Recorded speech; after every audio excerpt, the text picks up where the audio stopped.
Again, I'm still here on the project, building capacity around my mouth, but I got something to back it up. What do you think? Let's discuss it.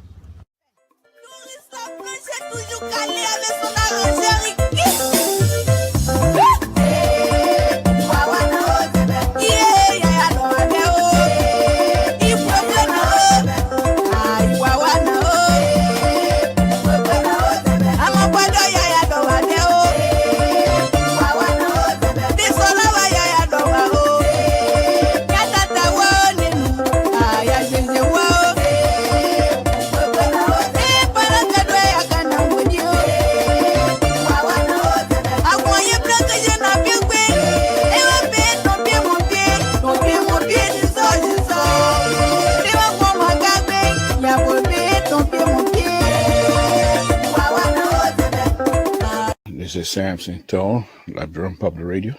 But I want to bring your attention to a show that I'm going to be having tonight. It's going to be very interesting. I'm encouraging all of you, those of you that are listening to this video, to tune in tonight, because perhaps this might be some of the reason why we have all of the mess that is going on in our own country. Because you have to listen to these things. These things, the trouble we've been having in Liberia didn't start overnight. These are things that's been happening from time to time. There are those who came before us, past generation, failed to recognize these things, and will continue to repeat them. And because we ourselves have not yet able to recognize and see if these things can be rectified, so that this country, beautiful country of ours, can be built just by our hands as Liberian. Doesn't matter who you are at this point. Concord country, it doesn't even exist anymore. We're all one another. We're all one country, one people. But if we do not understand why these things are happening to us, we're most likely not going to be able to find solution. So I ask you tonight to join me.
Yet, how does one begin to help people who swim on their own flooded streets to voting booths to vote incompetent criminals back into office?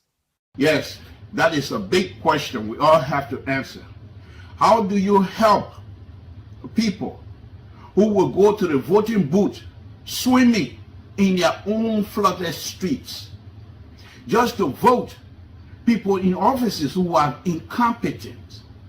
And those incompetent people that are being voted in offices will also appoint people who are also incompetent.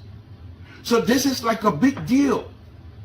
How do we help our brothers and sisters to make sure that their voting rights are utilized effectively? They have the voting cards. They must be told how important their voting cards are to all of us. And so I'm saying those of us that have this platform, this is not time for hate. You don't come into this because you hate. You must do all you can to educate the voters themselves, how important their voting cards are. Because of their vote, our leaders be able to do what is right for our people. Join me this evening as I try to explore this particular question and many more that will be coming. Join me this evening at 8 Eastern Time, 5 Pacific, where we will take on this question and be able to see how much we can go. With your help, we, the Liberian people, will be able to educate our brothers and sisters that have the right to vote whoever they want, but they must do so with responsibility. This is Samson Toll, Liberian Public Radio. Thank you very much.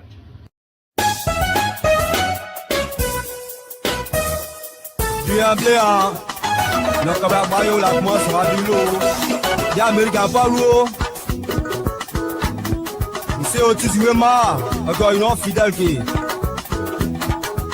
l'Amérique n'a pas voulu que nous. Quand il y a Sylvie, il a quoi que j'ai loupé presse. L'Amérique n'a pas voulu que tu m'as bien demandé en ce moment. On va battre au moins, on t'a dit à mon moyen, on s'est abattu pour moi, il pleure. Avec la locale. Doing anything that people get to amend it. And with me from 2005 to date, we're all doing anything. I've done something. Trust me. I'll be re-elected. You understand? So you don't need to fight. You don't need to destroy your country. You don't need to even condemn your country. You have to be inspired, peacefully, and then convince the people, persuade people. Politics is about persuasion. And it's about what you have done for your people. I have done so much that I don't need pay for. You know why I don't need pay for? Because Liberians love me and they promoted me when I was on a soccer page. You understand? And they were proud to be Liberian when I was on the soccer page. And I've done my best for my country. I'm a former peace ambassador. It doesn't matter what people say. I'm on record.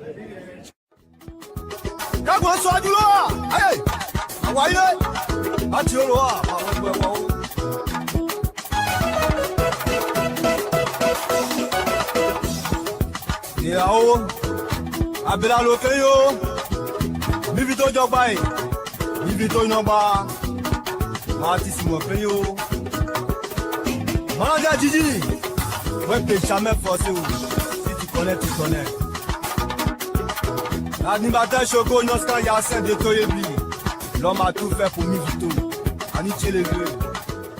Henry, I can tell you the problem of this country with respect to prices, with respect to health, with respect to education, and largely tied to roads. There are no roads. You don't see opportunities where they should be when you don't have roads. From up to 173 years, we only have one road. How do you know what is happening in Bapolu when you don't have roads? You don't go there. The prices of goods, commodities on the market are high because to get them to where they are needed. So there's no way you can, when I talk about road, I'm not talking about putting road on the sidewalk in Monrovia, $50,000 road and make it $3 million. We're talking about roads that will open up the country. We're talking about roads that will open up opportunities, roads that will get businesses going, and dependency reduced because people believe their goods and commodities can get to the market. That's what we're talking about.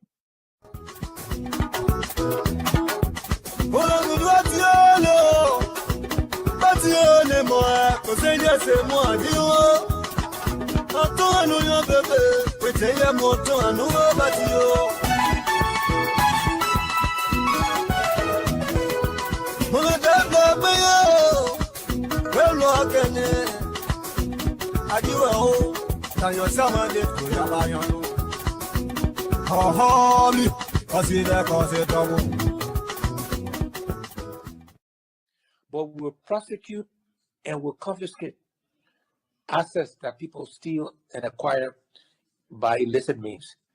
I often say that in Liberia, when people get caught, they send their wife, they send their children, they send their relatives, whatever, to come and beg.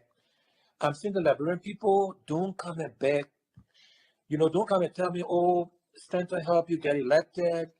He talk nice about you on the radio station. Now he's stealing, so forgive him.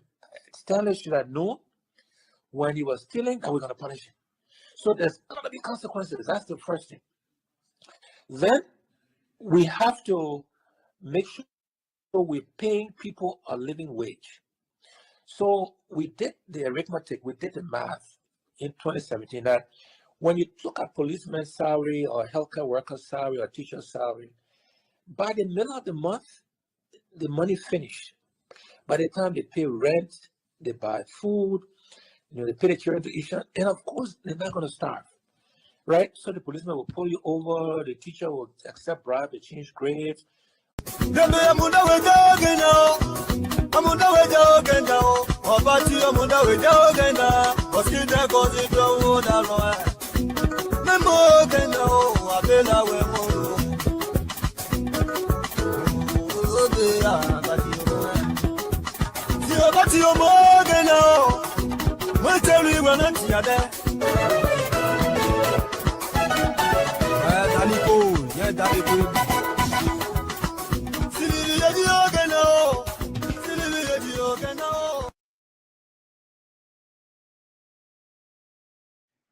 Good evening, folks. Samson Toe again, all over with stuff. And we come out here every night. Why not? Thank you.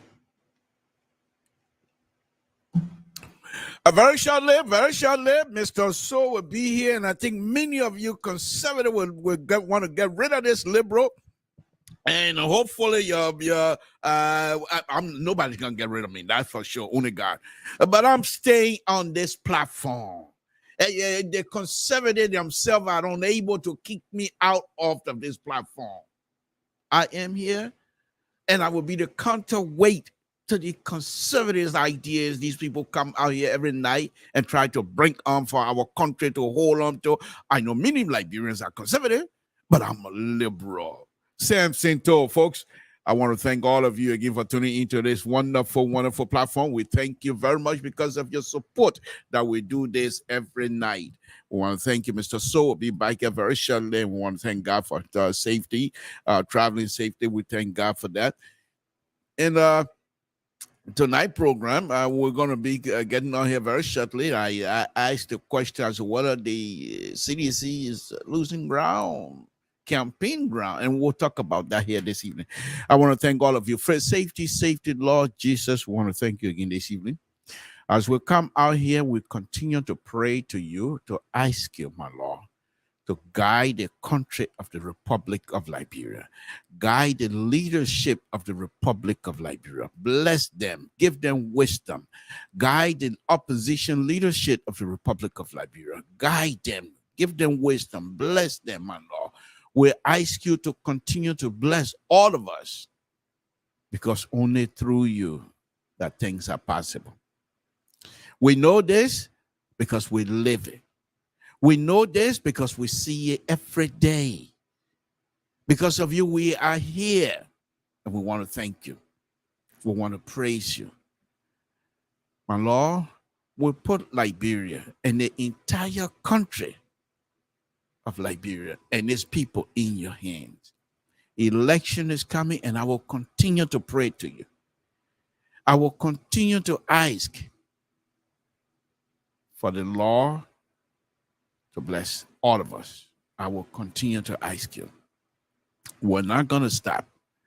My Lord, as we come on here again tonight, we ask you to guide our tongue, to make sure whatever is come out of our mouth must be divorced of all jealousy, all hatred. This is not what we're about to do. Guide us. We're human beings like any other person. But whenever that's hateful spirit trying to waken up in us, suppress it, kick it out, kick it off of this platform. We ask you, my Lord, because you and you only have the power to do all that I'm asking. I can sit here and ask for a million things because I know you have the power to do that.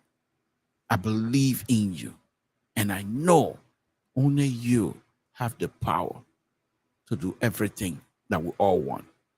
And because of that, we want to thank you again this evening.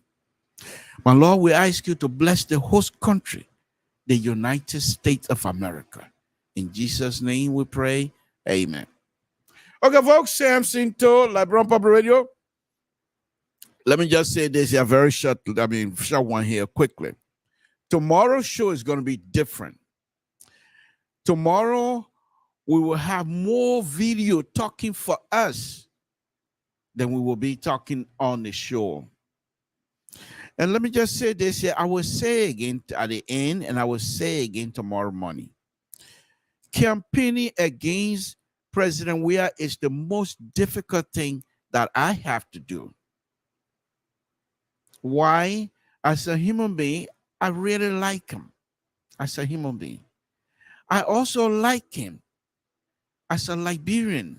Somebody who has put, even though he got paid, but he put Liberia ahead of a lot of stuff. And I really like him. I never supported him in the first 2017. 2000, when he started until 2017, I was always on the fence line. However, 2017, I was not supporting him because of certain reasons. It has nothing to do with him. It has to do with the people around him. Because I knew very well the way the Liberians, the educated Liberians, the stakeholders, huge stakeholders were pushing this young man away. I knew then that though I believed strongly at the time, that immediately after Madam Salih was to leave office, that President Weah was going to be the next president because he had the numbers. And election is about numbers. And he was loved. He's still loved by the people. And I truly believed that he was going to be president. But when he started getting pushback from the so-called elite, the young, educated Liberian, the progressive who sacrificed so much, struggled so hard, I thought they were going to call themselves around him and be able to help him, to guide him, because they did it before. And I know this. I lived that. People came to power that have no knowledge, don't even know how to speak good English, let alone read a book. But the progressive were instrumental in teaching these people how and why and when the government's supposed to run and run effectively. Of course, they have some infighting as a result of that thing went haywire on us. But I thought if these people were to come back again and put Liberia first instead of their own progressive interest, I thought with President Weah at the helm, he was popular. He's still popular. And I think I thought within myself that if the progressive were to use that popularity to benefit Liberia, we would have been moving farther, way ahead of everything else. But they decided they were going to push him away. At that point, I thought in myself as well to say, look, this is not going to work. He's going to win, but the way people are pushing him away, people who are expecting to leave were pushing him away. And so he started gravitating towards the people that have nothing good to offer except to benefit from his popularity. Many of the progressive that I thought were going to leave, if they were to do that, they were not going to seek their own interest. I believe they were going to put Liberia and try to redeem their names because they struggled so hard. But they didn't do that. And so President Weah started gravitating towards the people that I thought were not going to give him the proper guidance. President Weah, remember, he has no leadership ability. Never had. Up to this time, he still don't. Now he's getting into the mold, but he never had any kinds of serious political engagement, political leadership, things like that. But those who came and said, we can help you, were in it for themselves. And I thought within myself, I can't see myself supporting this group. In as much as I like this young man, in as much as I know very well he's going to be successful, if I put myself with this group, I will not be doing myself a favor, and I'm not going to do Liberians a favor either, because I knew exactly how this thing was going to end. And this is exactly what we're seeing right now. President Weah, your popularity was there. The election was his. But the folks that were supposed to guide him were not doing a good job. And now many of these people are going around now blaming him. They did that with President Doe. He was not listening to us. If you're a truth teller and you believe in yourself and you believe in your ability to do the work, then you have no concern. If you tell somebody the truth, they might be hurt. But eventually they will come to realize that that is the truth. Nothing else. Truth cannot hide. Truth cannot hide. And you can tell the president, say, you can fire me, but I want to be truthful with you because I like you. But instead, you got people who were, Baku, you're very good, man. Hey, don't listen to the people, man. You're doing good. You're doing good. Look at Ralphie Highway. You said the man is doing good. This is what I'm talking about.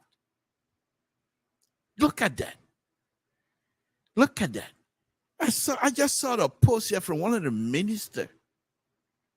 Ralphie Highway drowning in water. And they're posting they're doing good. And so I thought to myself, no, I'm not going to be part of that. I'm not going to be part of that. Because number one, I don't want to be the single voice among many sycophants. I don't want to be that. I know my job. I know my job, and I know I can talk. But I'm not going to be pushing people and trying to push people out of the way just because I want the president to do good. I'm not going to do that. People few years ago had no place to stay, many of them. And folks, I'm not saying that because of hate. Go on Facebook and look at these people past history. They themselves posted their pictures. They themselves, these same people were posting their pictures 6-7 years ago. So it's not something that I'm making up. Now go see them now. Is that the kinds of group I wanted to associate myself with? No. No, I'm not rich. But right now, while I'm sitting there, I'm able to survive to go to a Subway and get a Subway to eat if I'm hungry. So I thank God for the ability. I thank God for the blessing. And so let me just say this again. Running a campaign to unseat President Weah, it has been one of the most difficult, and I'm being very truthful with you tonight. Forget the liberal, none of that. I'm being very serious. Why? I never met President Weah in my life. At one time, when they had the first Liberian soccer in New Jersey, between IE and Barrow, I have pictures here, folks. People that if I show their picture to them, they say, what happened to me? He never showed. He was supposed to be there, but he didn't. He wasn't able to make it from Europe. That was the only time that I was hoping, I had hoped to meet him. However, I play football. Not at a higher level, but I played to get by. When I was in Canton, I was supposed to play for some kind of school, and they meet people. True story though, they left me and went to Europe, in England, and they recruited 2 guys. Then when they brought the president of the university, he's no longer there now. I don't want my son to get mad with him because he went to that university. The president of that university told the coach, Ginny, because Ginny on Ginny's team, he had 2 Liberians, 2 brothers. They were born here, but one of them was 6 years old. The other one was like 2 or 3 years old when they went to Liberia Lamco. So Tony believed he's Imana man. You can't tell Tony that you were born here. He say, yeah, but I'm a man. Now his little brother, Joey, he think somebody grew up in Monroe and he think Monroe man that hey, you can't. They don't speak. They never the whole time. Even right now, when I go meet Tony, you will not speak serious to me. So they had these two brothers on, and the fact that they knew that I was from Liberia, they also wanted me to play. But the president of the university rather gave scholarship to true story, folks. Rather gave scholarship to two guys from Europe. However, the coach asked me, it's okay, since he's not giving you scholarship, you never know what's gonna happen. Stay and practice with us. So I used to practice every day with Malone. Even though I was better than Phil easily, I can tell Phil myself. He was good player too. But I can tell him. Because what I did was, when I came back, I came under the circumstances that no other man should go through. And so I immersed myself, every social business. I immersed myself into soccer every day. And I was working at the YMCA that gave me an opportunity with all their gym equipment. Oh, man, I was something else. But they didn't give me the scholarship. Years later, my son, he became a musical prodigy in Canton, one of the best in the whole. He was 7 years old when they begged my son to go to that university, Malone College, that is Malone University now in Canton. I said Malone University. If I lie, y'all go look at your picture and you see my son over there. He was there, 7 years old when he went in, started doing music over there. Best, good musician. Just says my uncle. I go to couldn't read, couldn't write, didn't know music, but bring any music in the world, he will play it for you. So that spirit went into my son. But anyway, that's besides the point. So when I was in Canton, going back to President Weah, why I liked him so much. When I was in Canton, I started my engineering school. And when I was doing the engineering program, it was difficult. Married with two kids, engineering school, 2 jobs. It was very, very difficult. So I had to drop the other job, but then I needed something. So the folks that I used to play football with, one of them from Malone called me, he graduated Malone, called me up. He was coaching the high school, one of the richest high school in Canton, called me up to come and help him with coaching. I went there with coaching, and the kids find out I play football good. They know that. But they also knew that I'm from Liberia.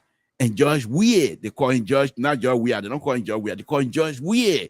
George Weah from Liberia. And the fact that I'm from Liberia, they always, no, I don't know him, but I know of him. And when their parents find out that I like pusawa, they used to bring pusawa to me. They call it pot ball rice, but what I call it pusawa. They used to bring pusawa to me. And when the kids bring the food, even their parents bring the food, we're bringing it as a soccer legend in hero. Your brother, yeah, your food. I used to eat because of that. So why would I hate somebody like that? Person I never met in my life. But what he was doing, and I'm not the only one. I'm sure there are other people who benefited just by meeting him. So I have no reason. And here I am today. He never met me before. He never did a dime for me. But for goodness sake, because of his name, people were giving me food. Why would I not be grateful for that? I have no hate whatsoever about him. What I don't like and what I don't appreciate is those people, just because of greed, refuse to work with this man effectively and make him to be one of the best that he's supposed to be. And so campaigning against President, we are sitting here every night. It says CDC putting their foot in their mouth. If you notice, but whenever the president's name is mentioned, my tone and my voice and my approach change all the time. All the time. I have a show here, and I still do.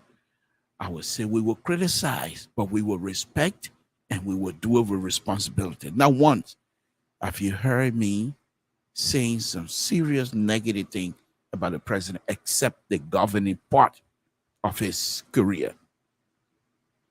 And with that, the campaign that I'm going to be doing from time to time, I want people to understand it has nothing to do with hate. But I cannot, because of people giving me pusawa in President, in your weird name, that I should put Liberians below me. No. And this is why I'd like for President Weah to give way to Ambassador Buckeye. Simple, simple, simple. And many of you would disagree with me vehemently. That's fine with me as well. That's fine with me, folks. I have no issue whatsoever if you disagree with me. If you think I'm talking tabata, that's okay with me. That's okay with me as well. But this is what we do here. Let's go on. I just tried that. And tomorrow is going to be very heavy. It's going to be very heavy. Campaign is going to be very heavy. Because I definitely want President. We have to be on seat. I want him out. Because those who are around him, I'm not doing, and he has not shown to many Liberians to say if the opportunity is given to him, that he will do serious reshuffle, that he will disassociate himself with many, many people. He has not done that. But of course, he's not going to do that because that is not who he is. That's not who he is. He values friendship. He values loyalty. And so he rather than going down together. But because of that, I'm not going to say because of all of these good characters in him, therefore Liberia must continue to suffer. My people, you look at Liberia. You look at the country. Am I making anything up? No. No, far from it. Far from it. Let's go ahead. Let's go ahead. I can't find my analysts there tonight. And maybe they're scared because of the title. But that's okay. Okay. So let's go ahead. So quite recently, President Weah, I believe it was the day before yesterday or so, he had a meeting. I believe it was in Calcutta.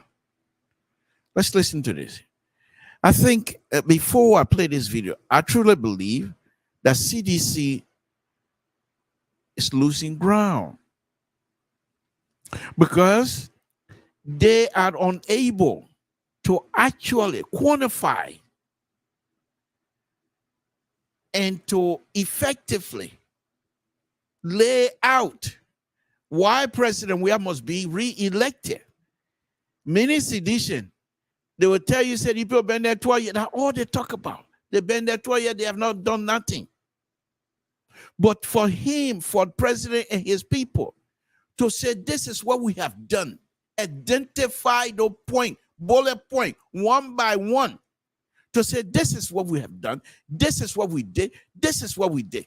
They are unable to do that. And the only reason why they're still hanging on is the opposition themselves. They're so lazy. They are riding on the bikes of Liberians' anger towards President Weah and this government. And I believe strongly that if President Weah and his people are able to find reason for that anger, the Liberian anger against his government, to be able to deal with that effect, this opposition, we stand no chance. The man is still popular. And the only reason why we're having traction is because people are angry. The economic situation in Liberia is not good. The economy is not good. But yet still they see these people that are around President Weah are getting rich every time. These are the same. How big is Monrovia? How big is Liberia? Everybody, if you put, we pretty much know everybody else. And now with the social media, things are just open up. And so they're seeing it. Liberians are seeing. It's unbelievable. There's a video out there, and I will go deep into it tomorrow, by Ben Senvi. Ben Senvi, who also a lot of Liberians don't think about his character as being a good one either. I mean, many people have questioned about the money borrowed, but what have you. But he came out swinking. And many of the things he was saying are meaning that the same thing many Liberians are saying. Why? What happened? What happened to the trust that they put in President Weah? Why did he allow just few people to guide him so wrongly? So wrongly.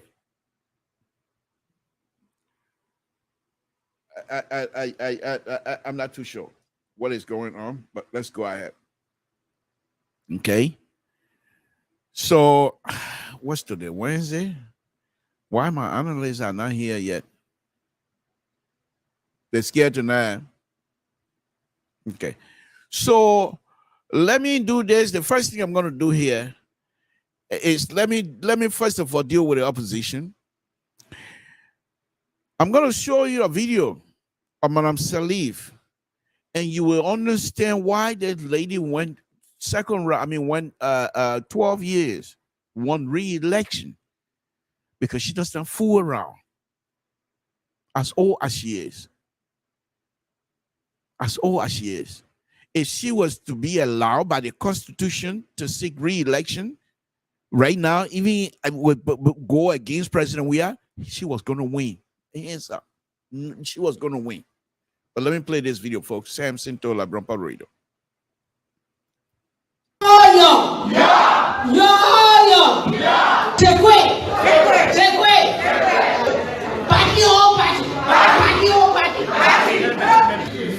I meant not only to wake us up.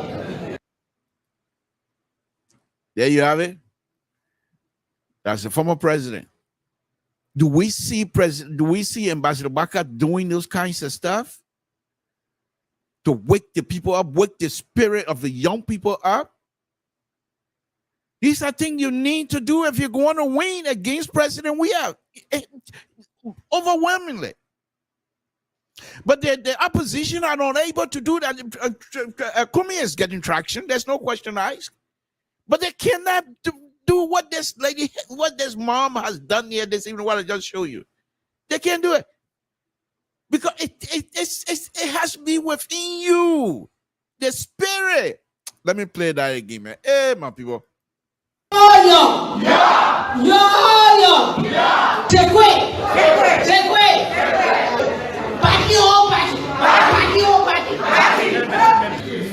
I meant not only to.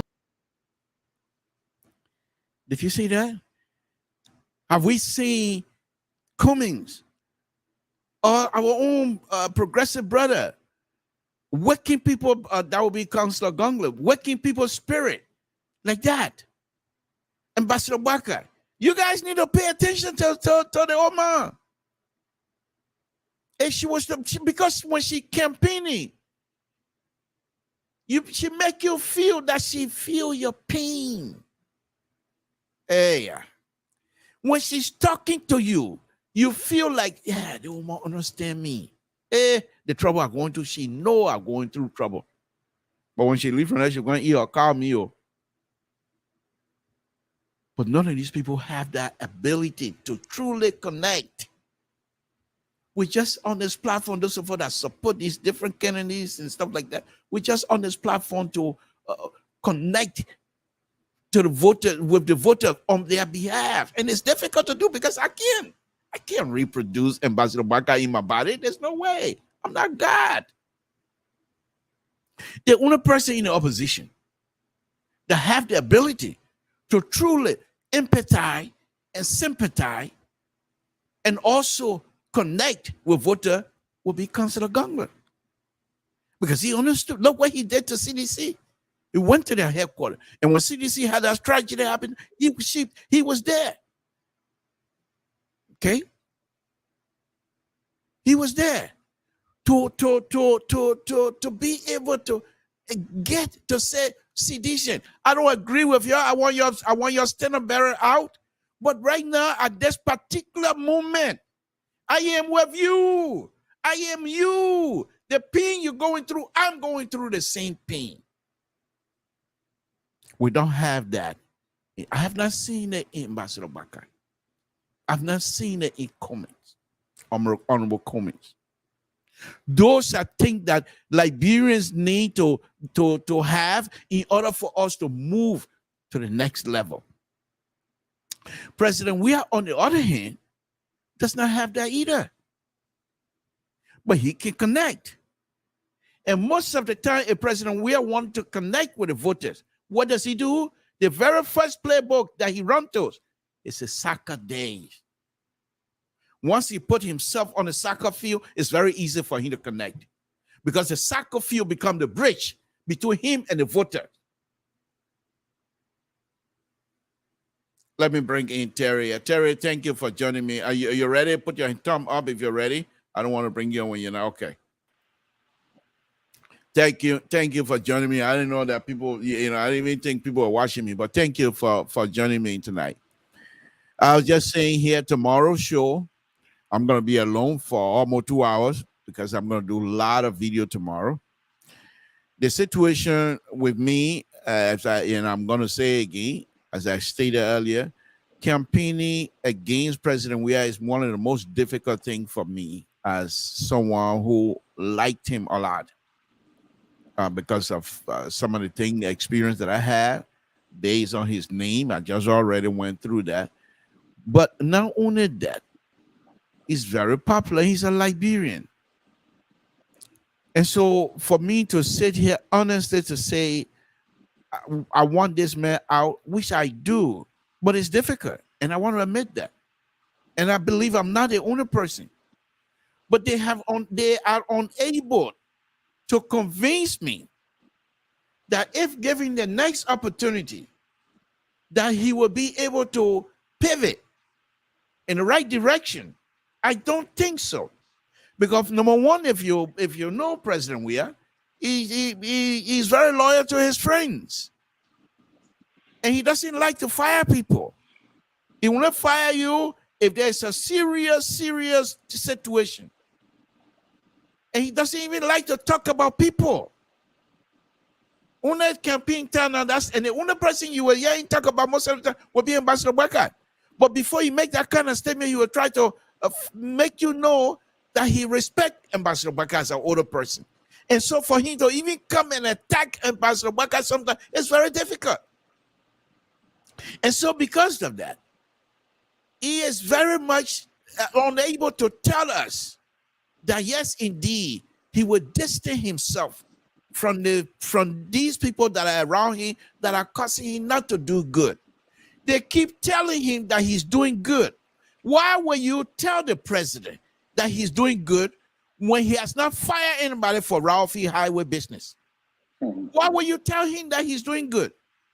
Why will you tell him that he's doing good when the economic situation in Liberia is bad? Why will you say that?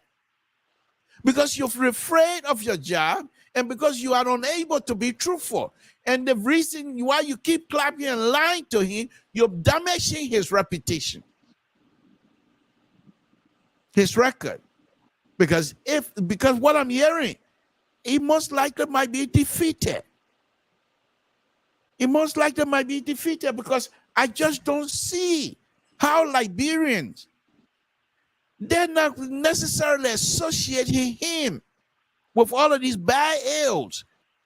Most serious people, they say, oh, they make a lot of bad people around him.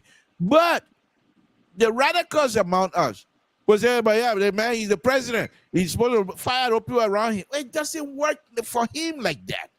And many people, like, to build a relationship, it takes time. And when that relationship is built, especially in the political arena, it's difficult to fire people. And this is what I think is really hurting President Weah. And because of that, I am campaigning strongly to see Ambassador Baka succeeding President Weah. Now, Ambassador Baka, on the other hand, I'll be very truthful, does not have the ability to connect truly with the voters either. He does not feel your pains either. He doesn't come across as somebody, as a father figure who is the father, truly father for everyone, to say, look how old I am. I've experienced a lot of stuff. And I know the pain you're going through. And because of that pain that you're going through, as old as I am, I'm supposed to be retired by now. But because I think I can help to stabilize this country and make sure that you young people have a good foundation to build on. When you come across like that, that's something that goes deep within the young people psyche. But he doesn't do that. He doesn't do that. He tends to put the if you really like President Weah, then don't blame me, blame yourself. No. We're not going to go that route. And so right now, folks, like I said, I support Ambassador Baka, but I'll be truthful as well. If President Weah, I bet, because right now, Ambassador Baka, Terry, before I bring you in, let me repeat what I stated earlier. If Ambassador Baka and the opposition, they are not riding, they are not gaining popularity based on what they can do for the country. They are not gaining popularity among the voters based on their platform. They are not gaining popularity from the voters based on X, Y. No, they are gaining popularity, and they are gaining ground because of the anger. The anger against this president and this government is huge. But this government and this president refuse to see that. And because the people around the president are not being truthful with him. Right. To say, Beku, the thing, my man, it's not easy. Because there's a lot of things going on here. They're not doing it. Oh, my man, don't listen to the people, man. That Samson told you, listen to the man. You know how long he been in America? Since 19, he know his own total time against that. They would tell him like that, lying to him, and believe those lies. As a result, all of these things that I've been saying tonight, as a result of the lie to the president had the opportunity to list in chronological order, if you want to, all of the success that he has achieved in the last 5+ years. But what did he do? He decided to engage the public based on photoshopping of Ambassador Baka going to rely to the hospital. Then he said, you go to that. That's the kind of thing you will talk about this time. People are listening to you. They want to know what you can do in the next 6 years. He didn't even mention the truth. The truth didn't come out until the end of that video, where he said, our country is going to be better. We're facing difficulty, but we will do better. At the very end. And those are the kind of things that all of the video that I'm going to be playing tomorrow, I'm going to be at my best. As long those of you that are going to be listening to me and watching me believe that I'm doing it, not because of hate. I'm doing it strictly based on what I think Liberia deserves. President Weah could still be used to do good for that country. But not the people, not the team he has on board right now. They are useless. I say so. I'm serious. After 5 years, and still, Ravalfi Highway, how big is that? 28.4 miles or 28.5 miles from EW Junction all the way to the airport. And it's taking them this long. The project that I started about 4 or 5 months ago, it's already in construction. It's a bridge project. And not only they're building the bridge, new bridge, but they're also going to build what they call detour bridge. It's almost like a new bridge because truck going to be using it, and they're going to tear it down. It's almost done. It's almost done. Guess how much the money was? Well, 100 and some more $1 million. Ralphie hired $111 million, and they still have potholes. They still have holes. People consider it death trap. And the president not even able to tell the people what you're doing to us is bad. Then they say he's doing good. Terry, let me bring you on. They say I'm hurting. To be honest, I can see that. And people, you can call me on a cover edition. I don't care because I really like this guy. I do. But we're talking Liberia. And so Liberia is above all of us. And if these people were truly, truly respectful to President Weah and his ideas, they would be true with him. Say, my man, you're my friend. I'm not going to lead you down this route. What is happening is unacceptable. Change me. Samuel Twice, you even come out and say, change me. Get somebody else. Because apparently what I'm doing is not working. I'm smart. And he's one of the smarter persons as far as I'm concerned. But be honest. You're not producing. Nothing. Terry, let me bring you on. Go ahead. You already. Yeah, man. You know, you already said a lot, actually. And all of that, actually, you know. But like I said previously on the same show that President, we have major problem is Samuel Twe. Because Samuel Twe have been lying to him. And he don't understand government. So as a result, Samuel Twe is taking advantage of that opportunity. And when you say that, sedition get angry with you. But they themselves seen it manifesting in these late days, you know. But like you said, that Ambassador Boyka, you know, everybody knows that Ambassador Boyka is riding on the failure of CDC government. Exactly. Yeah, it's not about what he's gonna do for Liberia. No. How you gonna take Liberia from this end to this? You see, that's one of the reasons why when you come on my show, I really appreciate it because you're just like me. In as much as you support Ambassador Boyka, but you want to be truthful. Right. You know, because first of all, what are they going to do to you? And I don't say that you're waiting for them to get you a job. It's not like that. You simply admire and really respect Ambassador Boyka, and you believe in yourself, just like I do, that this man will be the person at this time to move Liberia to the next level. Right. You know? That is why you see it's very difficult, because we all expected from President Weah to be that guy that would have changed the trajectory of the country, knowing his history and where he came from. Exactly. But the guy came to power, he abandoned everything, even his culture, his people who supported him, people who were there for him. You know, the guy just abandoned everything. Even the late Doe, we saw what Doe did for how Doe set President Weah on the right trajectory for him to become that superstar he is today. I would have thought that President Weah would have really done great work, you know, in Grand Jida, or with I thought he was really going to do something, you know, with the family of Doe and with all the kind of Grand Jida people, don't forget it. They were staying in the mud for a long time.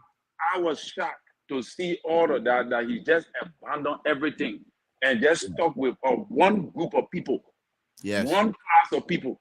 You know, and like, for example, what we're talking last night about the NTA, if I were president, we would fire that man right away.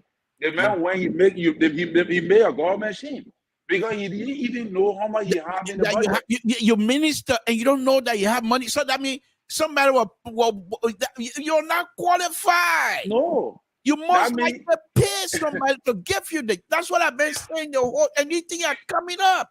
You think Samson will be a minister of thing that I know, and I don't know what's going on. If you're not receiving it, let me just say this. On the paper. Yesterday we had a meeting. It's a big bridge over there, and we had a meeting, and with the project manager who's in charge of that. So I told him, what are you going to do to me? Nothing. You can't even fire me because I haven't done anything wrong. So I told him, I said, okay, because you were complaining, we don't have much hours to. I said, okay, you have a choice. I told him, I said, you have a choice. This man from Total, and that's why you see that sometimes I can think say I'm crazy. I said, this man's from Total. He said, well, what are you talking about? I said, Total, Republic of Liberia. That's where I'm from. Now, I'm on this bridge. I'm asking you now, do you have the hours? I don't want my time to be wasted. So, no, but you're Mr. Toe, we're all here to. I say, I understand that. You can't come and tell me, say, do this, then you say, I will get paid anyway. I know I'm going to get paid, but the pay must be attributed to my work. Yes. Okay? And then from there yesterday, when he got back to the office, he called me. Man, you really hit the nail on it. You hit the hammer on the nail real hard, man. That was good. I came back and now I'm looking at my budget. I think we can get this thing. And before the end of the day, money there now. Samson told we're going to be doing all you want to do now. Because to do those kinds of design, I have to be creative. I cannot be worrying about where the money coming from and things like that. It's a difficult thing to do, But it's the same thing with our folks. How you will be minister and you just realize that you have so many money at a time. Right. And because you don't know that one, people are suffering under you. Why is that? Why is that? And these are the kind of people that he's keeping on board with him. Then why should I, in as much as I'm going through a lot of pain to campaign against it? But look at this. And the worst thing is he's not taking action on them. For you to say, at least when we get president, we have 6 more years, he will be, we'll see the changes. Like what you say, he's not taking action on them. Look at the foreign affair. Look at what just happened. Look at that breaking news. You don't want this kind of news to be coming up prior to your re-election. And not only that, in the paper also they mentioned that he himself got involved, suspended the passport issuing basically because they told him things are going bad. What happened? They need to loosen up for the people to do what they're doing? No. Why is it? You see, this is what really baffled me, to be honest with you. When these young men were playing football, when people were killing each other in Liberia, the men will leave Europe in a comfort zone where no war. You can just stay there and say, hey, I want a P4 there. You'll bring it to me. Hey, I want that chicken that running on the white people farm. Today, I don't want to eat any other thing. I want the chicken that run on the president farm. And he will eat the chicken. Anything he want in the world, he will get it. But he should leave from there to come to the war zone. There's a documented thing that I have here. There's some serious where the wife used to tell him, please don't go to Liberia. And he would say, I will be fine. Because he believed that is his home. Right. And this man used to come to, I'm not saying they're shooting rubber gun. I said real bullet. People dying in the street. And he would come in Monrovia and even go and meet those that are responsible for the carnage, for the death. And he will leave from there, go back. This is what I call putting Liberia above your own safety. He did that. He has done it. But then when the opportunity for him to prove people like us, to say, Samson, you are just worrying for nothing. I can handle this. Right. When they put him, the Liberian people said something to won't want to listen to you. We believe in this man. And they gave him that opportunity. What happened? Let Tussle and Tussle. President, we are, as far as I'm concerned, I believe strongly that he doesn't have the leadership ability. Your common leadership training and all that kind of, he don't have it. That we know. But he's popular. And I thought that many of the progressive that brought all the, I will be careful here tonight. Many of the progressive that brought all the nyama in Liberia, I thought perhaps they were going to say, you know what? Let's put all our differences aside. This young man is popular. If I'm way here in Sacramento, I can recognize. I know these people. The Dr. Sawyer, the Dr. Tipote, the Dr. Family, all of the Macy, all of the Marcus Down. They all knew this man was going to be president. I spoke with Dr. Dine many times before because he considered he's my brother. I stayed in his house so many years when I came back. So in fact, he brought me back here the second time. So I know who he is. So, but the point here, they knew very well. I told him, I said, the man going to be president. He said, yeah, the man will be president. I said, but why you can't go around? No, we can't do that. They pushed him away. The man went and brought people that, what's his name? The other guy, Maya Shah, there. That I see Maya Shah that sued the Republic of Liberia for money business and took the plane away. He coming by. What was that history? Those are the things that but this is what we are. Yeah, but you see too, Bezato. Yeah, go ahead. What I want to believe is that our President Weah was being coached by a veteran politician. Who? Which is Ma Ellen. She was the one behind the scene.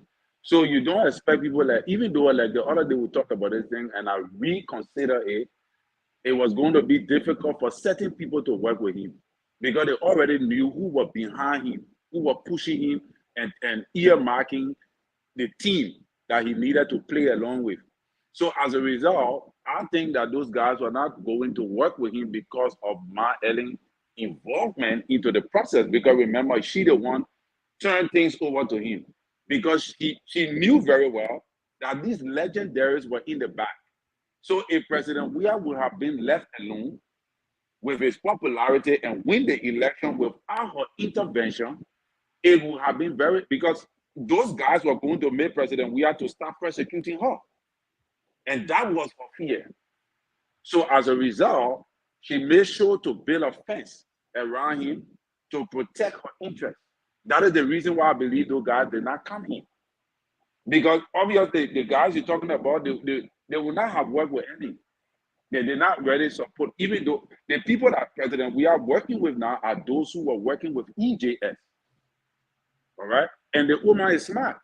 She's a veteran politician. So she shielded him. And he too, like you always like to say, the bubble. All right? He's in our bubble.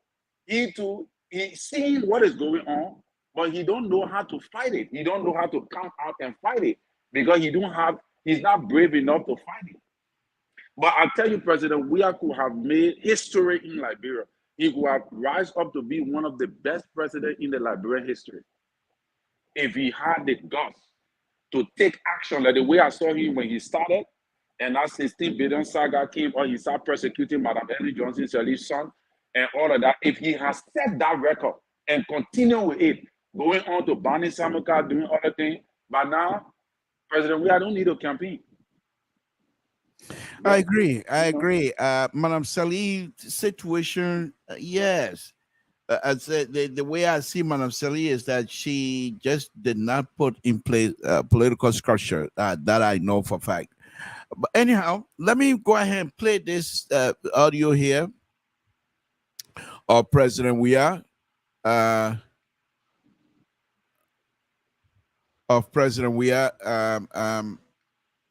Which one is this? Okay, let me see. I don't know what audio is this one, but anyway, let me play this one.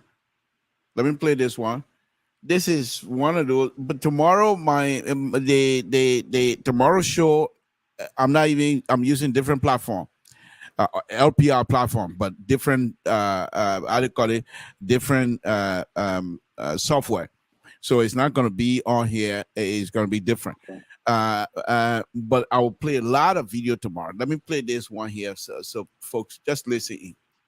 Lie to you, and they lied, they disgracing themselves, and that's why even let me extend my sympathy to Rubaka, and I hope that you get well. You know, that's somebody that I respect, and that's why every time you say, I send him to the hospital. But what I want to say. No, it's not a joke. This is not a joke. This is serious. What happened the other day is a disgrace to our society for someone that want to be president.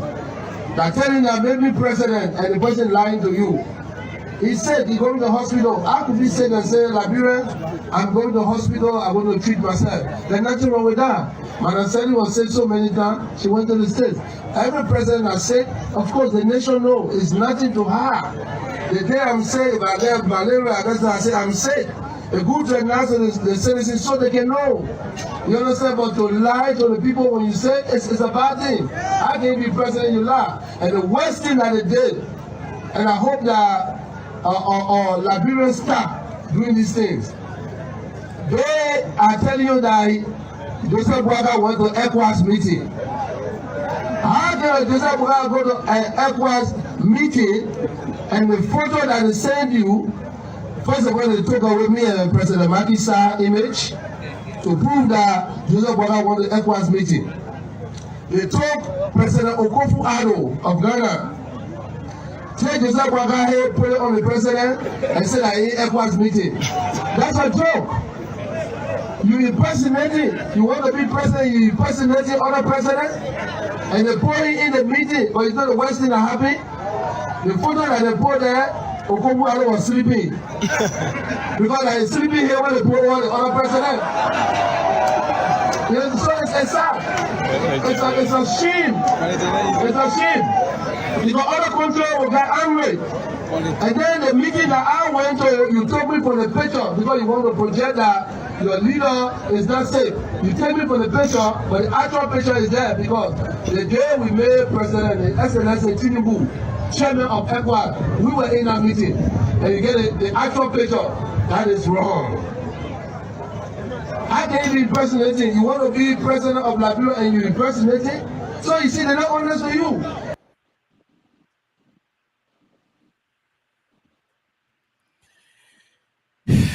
Okay, let me also welcome other personality here, Mama Musa. Thank you very much, Chief, for watching. I appreciate it.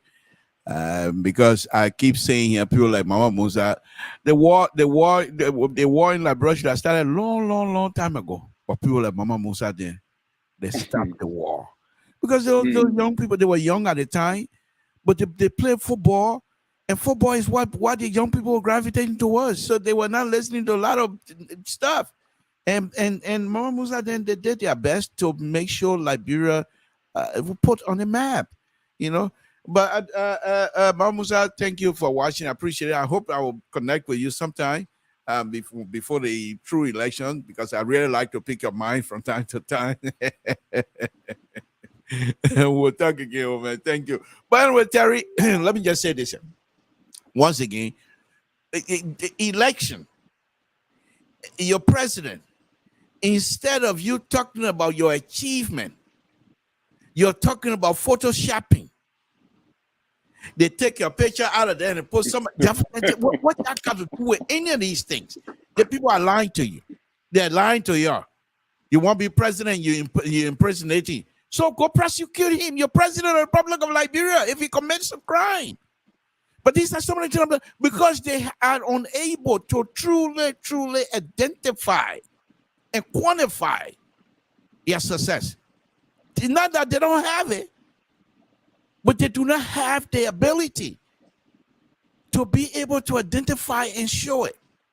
Let me show you something else. I think this is it. I hope this is it. Okay. This particular stuff that I'm showing here, and I'll go on Facebook, but I don't even have to need that.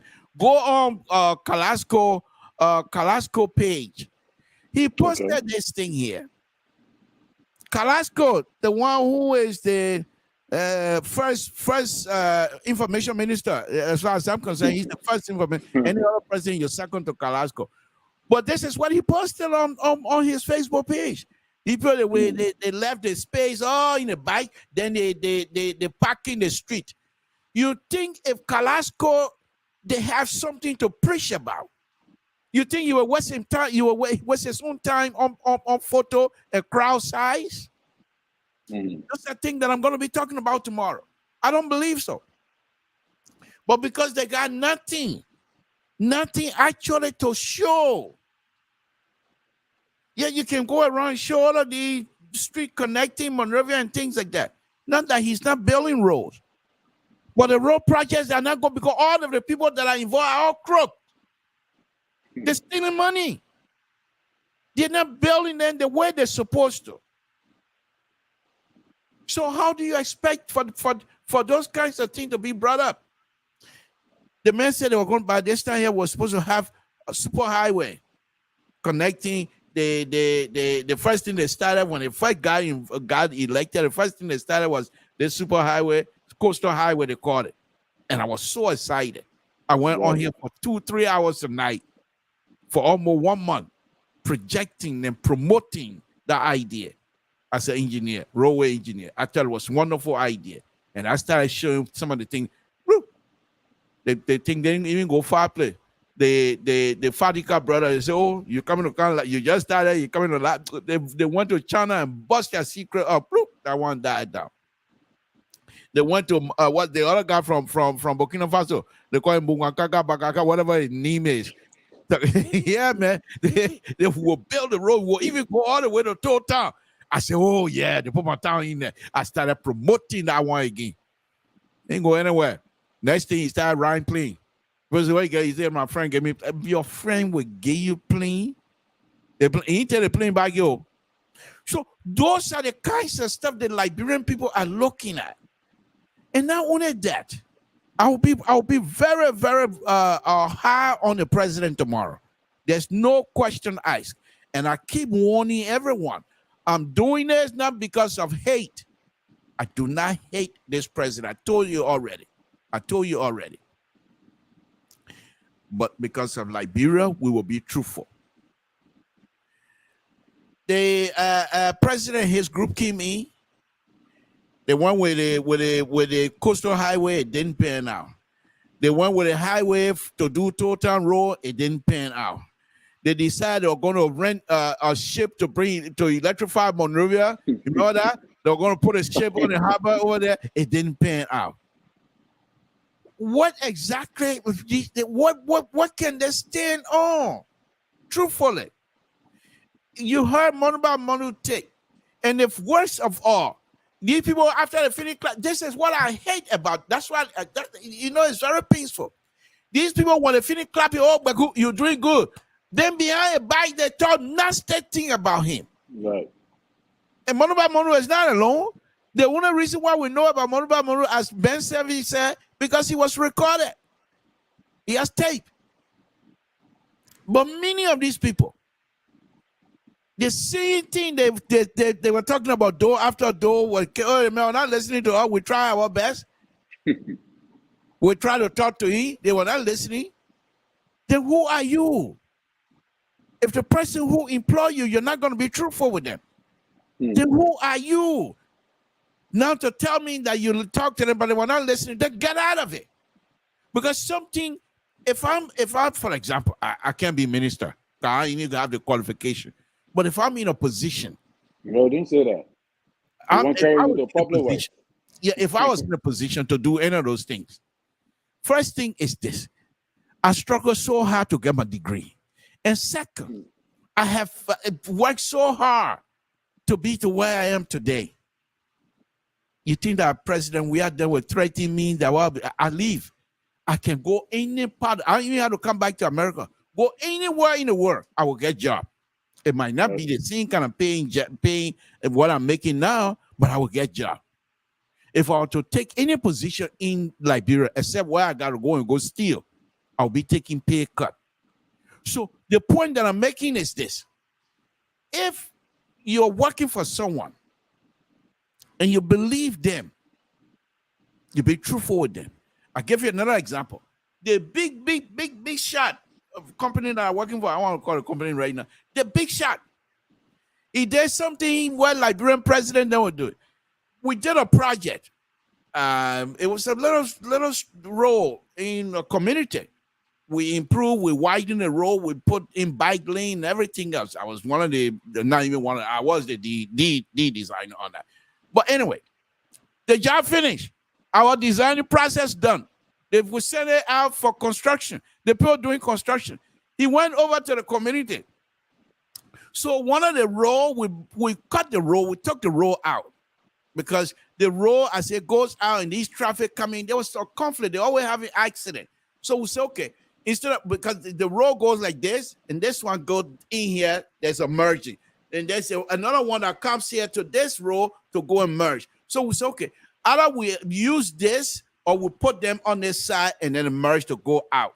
So the idea was go ahead and put them this way, merge them as one traffic and take them out, take this other road out, but make it into a bike lane. We did that.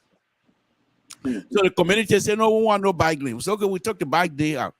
He went there to visit the community. Big shot, big guy. We're finished with everything. So he went there. He said they're having a meeting. He said, "Oh, the people say, oh, we had a bike here, but I think it'll be better to." He said, "You got it. I'll get the bike lane. The one with finish everything."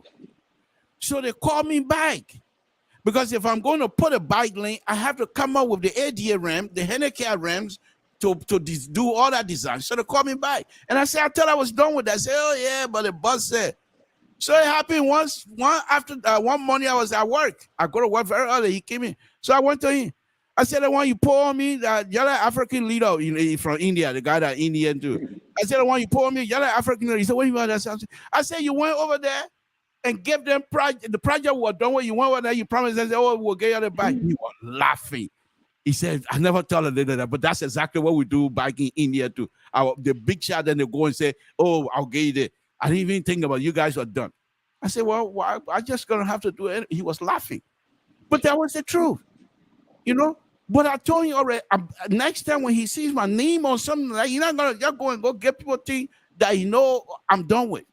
Right. The point that I'm making is, if I was in Liberia, I would tell the people, this thing you suggesting, like Ambassador Baka telling people, say, "I'll build your road in 3 days." I'll tell him, "Ambassador, it can't work. You can't build road 3 days. It's not gonna." I'll be truthful with him. But because these people are enabled. First of all, they don't have the ability to do this work, and they get this job because they pay people to get the job, so they can't say much. The present minister, when I was in Liberia, she told the newspaper that Ralphie Highway was going to be done in 2 weeks. Because why? According to what I heard, Edwin Snow, Honorable Snow, who is now the chairman of the Public Works Committee, told the lady to say that because election coming. If I was there, you think I would let Edwin Snow, that have no clue on engineering, would come and tell me, say this something to, and I will open my mouth and say it? I will not do it. I said, "You go say it." And he most likely will tell the president, "We got to get rid of Samson too, and the next thing Samson too is fire." So be it. But this is what we have. Yeah, that's why we're struggling. And that's why we're struggling, of course. Look at the Ralphie Highway. Common stuff like that. All you're doing is not new construction. You're not putting in new alignment. The alignment, they established the alignment back in the 1950s. All you need to do is to improve the profile of the alignment and widening the road. Because one of the major issues on the Ralphie Highway is accident. The hills. You need to cut them down. And you need to widen the road. That is the major thing you're doing.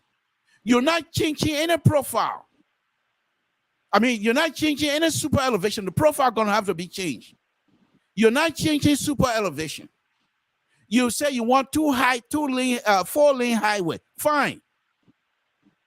So because of the greed of these people, let me just tell you tonight again, based on what I'm going to tell you now, you will see how greedy these people are. They decided, instead of demolishing the entire road and building 2 new roads and putting them together, they want to save the one lane, the 2-lane that in the middle. Yeah, the 2-lane. And build 2-lane on the side. Okay? So when you do that, it can be done. You can save the middle road. And those of you in Liberia that watch the construction, that road, the middle road, the structure section, which is the bottom part, not the quarter, is very compact. It's well compacted. when they were breaking it, it was difficult for them to break it up. So you don't need to damage it. Okay, so that's fine.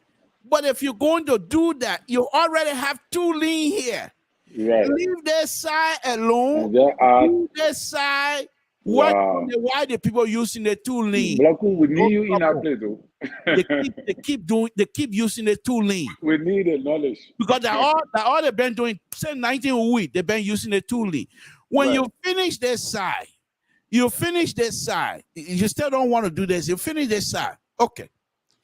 You put traffic on this side now. The new one you finish. You put traffic on it. You don't pave it yet. You put traffic on it. But the car riding up and down on it, they're compacting the ground, making it harder.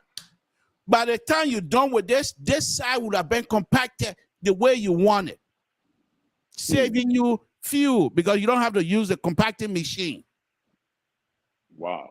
The road here in the middle, the people still using it. This one done.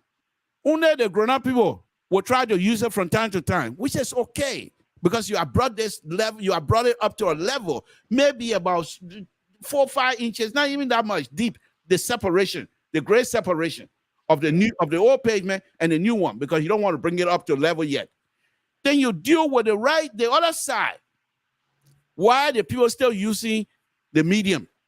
Anybody get caught using the wire, they can get fined. When you finish this side, both of them, before you raise the medium, before you raise the road itself, now what you need to do now is to move the asphalt in the middle now and put traffic on both sides because they're being separated already. They want to take people to Monrovia. They want to bring people from Monrovia. They can't cross because the medium now is what you're working on. You put K-rail to separate the workers that are going to be working in the medium from the traffic, from the light traffic. What I just gave you is called staging, construction staging. Very simple. Then when you finish the medium, finish the base, because you're not taking much out, you remove all of the asphalt out of it. And by doing so, the asphalt going to take in the process, you're going to remove some of the base, but you're not going to remove all of it. So you fill the base back in and compact it. This time, you don't put traffic on it because the sub base there is strong. You roll it yourself. When you're done, in the meantime, people going to Monrovia, coming from Monrovia, no traffic, no problem, because it's like one way now. You're not crossing.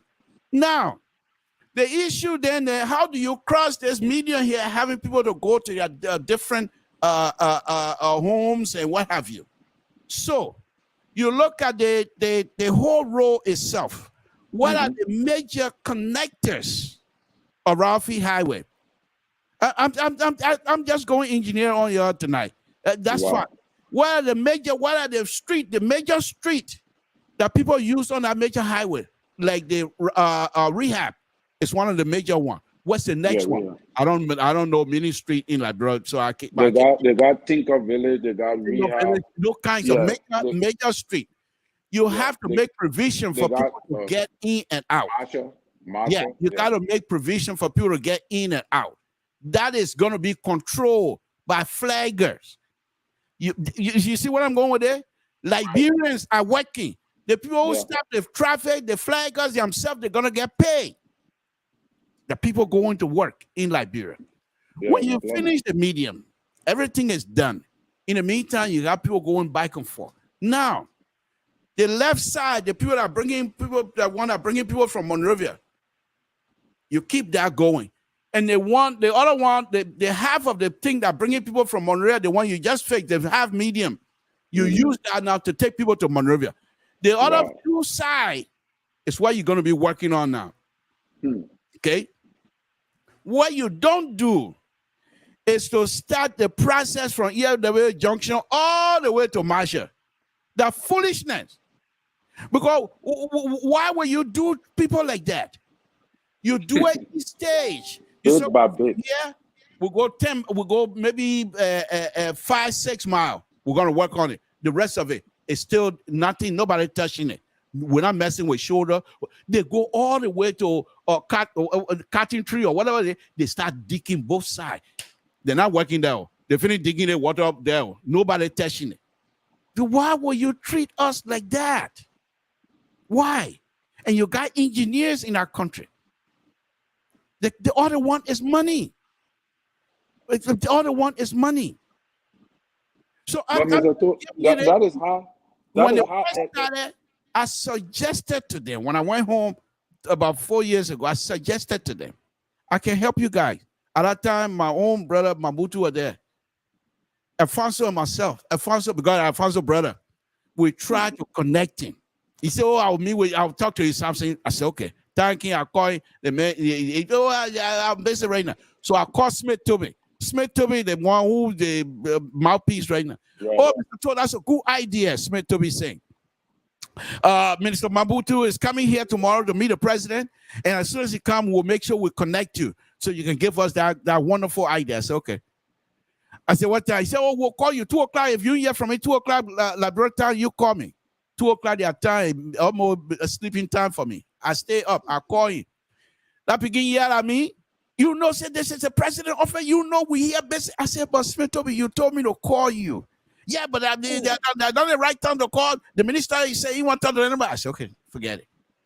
Then Smith Toby and myself, we met on Liberia. What's the other show? A forum, Liberian forum, or forum Liberia, something like that. The one Dennis Jar hosting. So Smith Toby and myself met there, and I told him, I said, my man, that thing you did to me the other day was not right. You can't yell at me and think you're gonna go, oh, people are sorry. You know, I will honor so many people. I said, okay, say you sorry. Then I will listen to you. I said, okay, say you sorry, let's forget it. But how you gonna help them when they don't want you to help them? There's nothing. I contacted Smith Toby, who is close to the president. You would think they would pass that information on to the president. What I just show you here, it doesn't require any kinds of big-time engineering knowledge. But here's the interesting thing to many Liberians. You think Ralphie Highway bad now? Wait until they start doing the bridge. As soon as you pass Tower Hill, that bridge. If these people are re-elected and they carry on that bridge project, they will stop that road. That canoe y'all will use from Montreal to go to Ralphie. If you ain't happy, I'm going to change money. Because these people... Please, God forbid. We want that. God forbid. But the first thing they will do, they'll break the old bridge. They'll break the old bridge down, and they are not able to put in the new bridge. So I go across that canoe. We're going back to something, folks. I'm serious. So this is it. So I'm sorry that I went through with this, but this it's necessary. It's very necessary. They are not ready to listen to people. Other thing I'm telling you right now, you can ask Alfonso. In fact, Alfonso got so angry, he said, I don't want to be bothered with the people. They don't need help. Let them go ahead and mess things up. There's another issue in Monrovia. When they're building these drainage ditches and stuff, they usually build concrete here, concrete there, and they make like a concrete box. But what they used to do that was so dangerous, they're still doing it, is they will leave these steel rods sticking up. And I used to, my people, I tried my best. These people must go. In as much as I love and really like President Weah, they must go. They can't help us. They can't help us. You keep these people in power for the next 6 years, they will not help the situation. They will make it worse. Unless President Weah going to distance himself from these people and bring in new people, fresh new people. That's the only way. I used to come out here every night and show them how to solve that problem. You have these steel rods sticking up. What is the common material we have in Liberia? Wood. You don't. All you need to do is just go. They call it kind of wood. Wawa. Yeah, wawa. You take the two by 4. 2 by 4. It's just flat like this. 2 inches thick and 4 inches wide. Yeah. You put that thing on top of the steel that's sticking up, and you go all the way along the whole thing. If anybody fall on it, they will break their ribs, they will break some of their bone, but they will not get pierced. Right. I think that's 2 by 12. 2 by 12. They got 2 by 12. You can even do 2 by 2, but 2 by 2 it will break easily. Make it 2 inches. Yeah, 2 by 12. 2 by 12. Well, if you do 2 by 12, it's too big. Because the number 8 steel is like a 0.6 inches, of a little bit less than that. Okay, so the point you want to protect is the pointing part. Yeah. Because this is why when you hit, the ground will not give, your body will give. So it becomes a spear. But when you cover the pointing part with the steel, with the wood, when people fall on it, when children fall on it, they're not going to get pierced. They will break their bone, but they will live. I show them here how it should be done, how it can be done. Because here in this country, they have they have the cap, rubber cap. And those cap, each of them cost 2 cents, 3 cents. And for Liberian government to buy millions of those, or even 200, they're a lot of money. But we can get wood from the wood shop right next door. I showed them how to do it here. You think they will contact and say, well, what I just told you about, you go on Google right now and just type in wood cap. The video, everything that I'm saying here is not from me. The people have done it. Wow. A year and a half ago, one young man, I think about 7 or 8 years old, went to pick a plum. He fell and got a steel purse in the back of his head, go through his skull. He died. I remember that time. Okay. The same thing that I was trying to prevent. They have this steel. When they put the thing, they don't cover them. They just leave it like that. Nobody in Liberia to tell these people, you can't do this. You can't do this to us. Nobody. And the worst, the very first time, sometimes when I look at them, I can just be laughing. The very first time president, where I went to lay the brick for the hospital, the how do you call it, 14 military hospital. They put my president, even though I didn't vote for you, but you put my president in a hole with no ladder. So in case the hole start caving in, where he can run to Black Clemmer, you put nothing there, no ladder. And President Weah is tall, and if you look at the hole, it's more than 6 feet deep. So according to rules, if anybody gonna go there, you put ladder, so in case the ground start caving in, the person can use the ladder and climb out quickly. They have the president laying the brakes. These people sometimes their mind is funny. The ground that has no protection, they don't have no shoring. No shoring. Usually you put wood shoring. It's like a wall, retaining wall, something like that. So the ground don't force in. They have none. But here's the worst of it. They got almost 500 of them standing around the hole. You know how much pressure?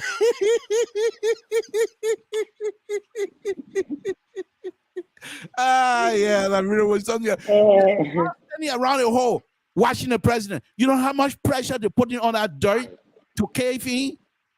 And if that dirt was to kill me, even if it didn't kill the president, you know how ridiculous that's going to be, the president and his waist filled with dirt?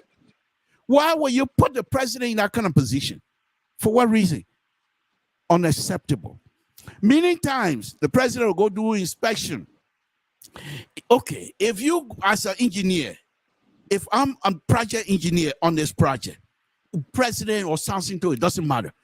I give you a walkway, a path. First, I would ask the president of it, what type of thing the president would like to see. These are the plans. What are some of the things that will interest the president? If they list that, then I will open a road and make sure no any kinds of hazardous material around. He's the president of Liberia. He's not president of Banana Republic, for Christ's sake. But they got no clue. So I put the president, put the tape around where the president going to walk, where he's going to go see, and that's it. But what do they do most of the time when you see the president go on these places to inspect? What do? They leave the whole thing, the president going here. Why, if any of those still up there that are not even fasting, why if they fall? Wow. These people, their mindset, they must go. They must, even as much as I admire and respect and believe President Weah, unless he can tell us he would do anything different, they have to go. They must go. They must go. And I'm giving you more. I'll soon be coming to you. There's another one. The Invisible Park. They give it to this young guy. I'm not too sure if he's an engineer or what have you, to build. Invisible Park. Another maybe 1,000 feet or so to the south is Atlantic Ocean. Right there, they have an airport. First thing, the violation they had, the airport, when you're building these kinds of public park around the airport, you have to have it at least 700 feet from the edge of the last wing. And there was a measurement. People who told the people you can't do that. They did a measurement, and they were way inside that zone. We'll pass that one. You'll put it aside. They decided to build it and put drainage in it. Okay, the drainage they had, and yeah, I felt so bad because right next to it, a friend of mine, when I went to Liberia, they had a water pump in that area, and he was the one that was pouring. He was the one that pouring concrete that night. And I went with him and said, "We'll pour the concrete." And I tell you, this thing was not going to work. Look how deep the water pump is, and the water pump is supposed to pump water out of there. Look how deep it is, and look at the pure drainage over there. Where are they going to dump that water? What happened the first time when they finished? The whole place was flooded. The whole place was flooded. Exactly. I remember the rain. They didn't listen. They never listen. These people, in as much I truly believe President Weah can help us, but the fact that he's around these people, they have to go. They can't stay. They can't, because look where they were 4, 5, 7 years ago, and look at them now. Look at them now. So what was the purpose? Okay, take your riches and go. Say your thing like the elephants meat. Anybody can come and take their own. Okay, you got your own now. You go. You go. You go. The only shameful thing here is 2, 3 years from now, if Ambassador Baka, but when Ambassador Baka become president, most likely they will play my TV and say something to listen to you say. See what happened with him. But because people who are around Ambassador Baka too, they are not that different from President Weah group. They are not different. I'll give you an example. When Ambassador Baka came here, we did the town hall meeting. LPR did a town hall meeting over there in Philadelphia. They have a young man over there who George Lobo connected me with that guy. When I called the man, the kind of American English, that man started speaking to me. So I called George Lobo, I said that man, yeah, your thing will be worse than people. Say, "Oh, Mr. Toll, let me call him back." He called him. They were 3 of us. And what did begin to explain? Nothing. Nothing. That I'm seeing George Lobo that was answering questions for Ambassador Baka. What kind of business is this? These are all young people. Now, I'm not saying George Lobo is someone that not to be trusted. No, I think this young man will do better. I think. Right. Yeah. But there are other people, and here's the interesting thing that's gonna happen. A prediction here for Ambassador Baka and his people. Yes, what's gonna happen? The same thing with CDC, but CDC were not prepared for it because they didn't expect that. But this one, the United Party, Liberia United Party, as soon as they take power, the United Party USA, when they go there, man, you're fine place to sit down, man. Your thing we able to do. You will see the split that will come. You will not believe it. Okay, the split that will come. You will not believe it. So I'm just saying here, Terry. This is just too much. But we hope Liberia will be in one of the with all my frustration and what have you. I still have a lot of hope. Look at you, as young as you are, intelligent, capable, and if opportunity is given, you will do what you can, because all of the things you talk about, you can't leave them behind and try to be a praise singer. I don't see that. Look at Sissy. If Sissy was a minister of education, you think Sissy will go and employ people from his village because they are from the village? No. He will seek the best.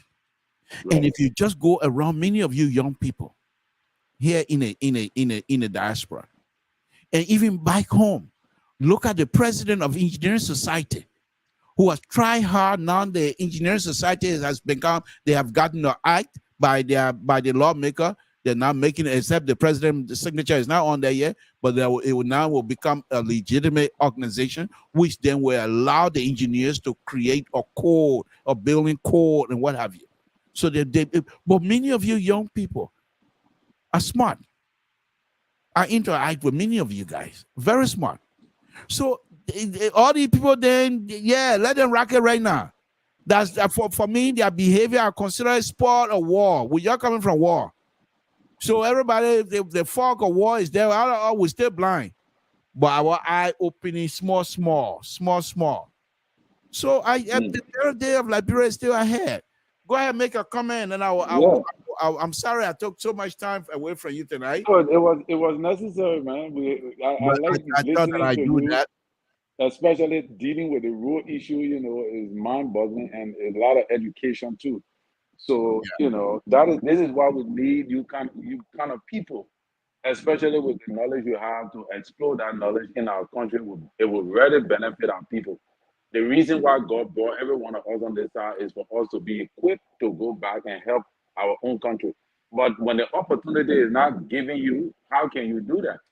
So so the video you share, I just wanted to throw a little light on it, President. We have video, that when he was talking about Ambassador Volker, going to the first of all, he's misinformed, because the information was not that Ambassador Volker was going to have a meeting with ECOWAS. No. The statement what Ali put on was like Ambassador Volker was going into the Western, the ECOWAS region. But maybe he saw it, and again, that's a misinformation. But I think President Weah knows the caliber of people he was trying to convince.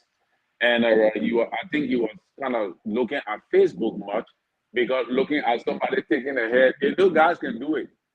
Propagandists can take your head from there. They did it to Ambassador Volker picture many times, took her hair, put another person's head there, and say this was the person and this was not him. So I'm surprised that President Weah will be discussing that on a campaign trail, where he's supposed to be telling the people what he will do. And also to the picture that you show about what Galasco showed, the crowd and all that.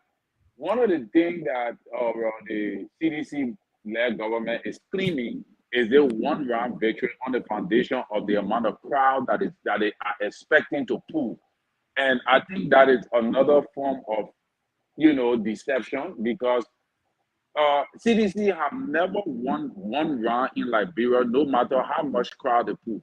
And this 2017 elections would have been the time that they would have put the most crowd in Liberia. And they still could not win one round victory, because Ellen Johnson Sally was no more in the race.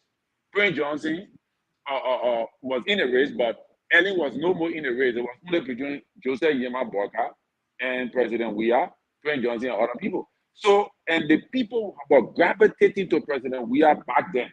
And yet, and still, he could not win one round victory. So why do they think and believe that, given all the kind of situations that are going on right now, the government, all the mayhem going on, why do they want to believe that they are going to secure a one-round victory? And showing crowd, looking at crowd as a medium that will determine that they're going to win one-round victory. Even they can fill the whole stadium until the road all fill tomorrow. It's not possible for you to win a one-round victory in these elections coming in October 10th. Even in as much as I support Ambassador Volker, I still don't think that Ambassador Volker, I hope and I think or believe that he could, but I still cannot completely say that he is going to win a one-round victory. Right. Given the fact that he got Prince Johnson with him and all these people, I still cannot openly say convincingly that he's Let me going ask to you win that a straight one-round victory. you think Prince Johnson is a drag on Ambassador Barker, or is a plus?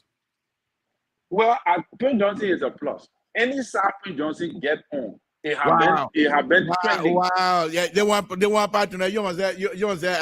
I think we pack comedy. We're not on the scene one to know. We're not on the seaside, no problem. Yeah, they want. But anyway, no. That means I that's fine. But I think Prince Johnson, that statement from the Lofa community, the other community, Ambassador Barker need to have a meeting with them quickly, so that they will calm down to reassure them that he has it under control. Because if not, that thing will not go nowhere. That thing is under control already. You see, these things are all propaganda. Like I said, you see, Mr. Toe, it's just a clever way. In as much as I have my own problem with the rescue mission that I think they need to work on, because in all fairness, they are slow, and I think that is one of the major problems. They don't seize opportunities when it is given to them openly. Right. You know, they don't respond quick enough. Just give me let Terry land. Like what went on in bombing the way President we went there and that thing happened to him. I thought in my mind that the mission, the rescue mission would have gone there immediately. All right. I thought they would have done that. I thought by now the rescue team will be hearing something from Grand Crew, from Grand G there, the rescue mission. I thought these places would have been places that the rescue team would have engaged. Terry, they're not thinking like that. This whole rescue mission, they're hoping and they're banking on the anger. You yourself already identified. If the people believe that they will vote for them because they're anger, they don't want to struggle. They don't want to do much because they believe people are angry. And they might be surprised. But let me take Ambrose. Ambrose, go ahead. You're on. Yeah, hey, Mr. Toole and Mr. Terry and Mr. Collins, how you doing? Thank you. Yeah, you know, Mr. Toole, you and Terry are going on a really wrong place today. You have said a lot that it will take Mr. Sissy Goya to unpack them. Sissy can't help you tonight. Sissy cannot help you tonight, but go ahead. So, but yes, I was talking with Carlos Peter. He said the picture Carlos post, it was not you were saying the crash side. All you were saying was your rented of park, your rented of field, but instead of you using the field, you decide to that a business that since when Carrasco becomes a traffic cop in Liberia, since when he becomes a traffic director in Liberia. Hello? Yeah, you can hear me or you can't hear me now? Wow. Oh, okay. Because I can hear you, but can you hear me? Yeah. So, but no, hold on. I series of questions. I know you. Yeah, I said that his business. That the first question. The second question was since when he became a traffic cop in Liberia. The third question was is he a traffic director now?